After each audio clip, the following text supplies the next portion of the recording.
और एक बार प्रभु के नाम की महिमा और प्रशंसा होने पाए। आज का सवेरे का उत्साहित करने वाला वचन जो यूहन्ना रचित सुसमाचार उसके 20वें अध्याय के 29वें वाक्य में है।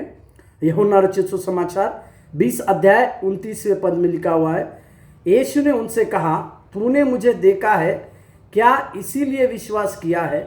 धन्य वे हैं जिन्होंने बिना देखे विश्वास किया। Hallelujah, hallelujah.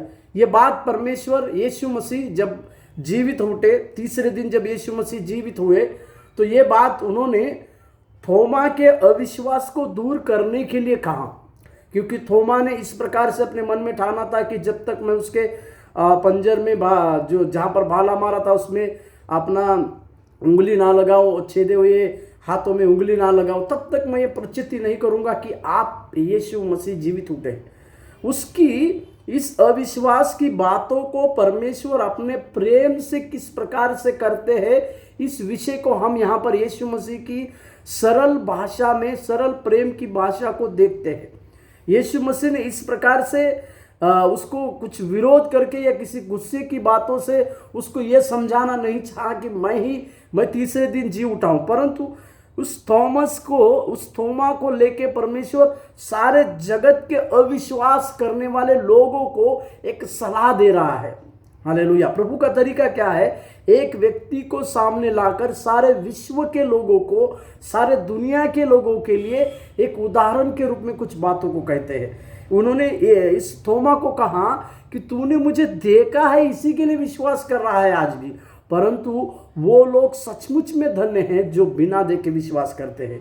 हालेलुया। शायद आप और हम लोग परमेश्वर को उस दर्शन में देखे होंगे, या परमेश्वर को उस वचन के ऊपर विश्वास करके हम यीशु ही मेरा उद्धार करता है, यीशु ही जीवित परमेश्वर है कहकर हम उसका अनुकरण करने वाले बने हैं।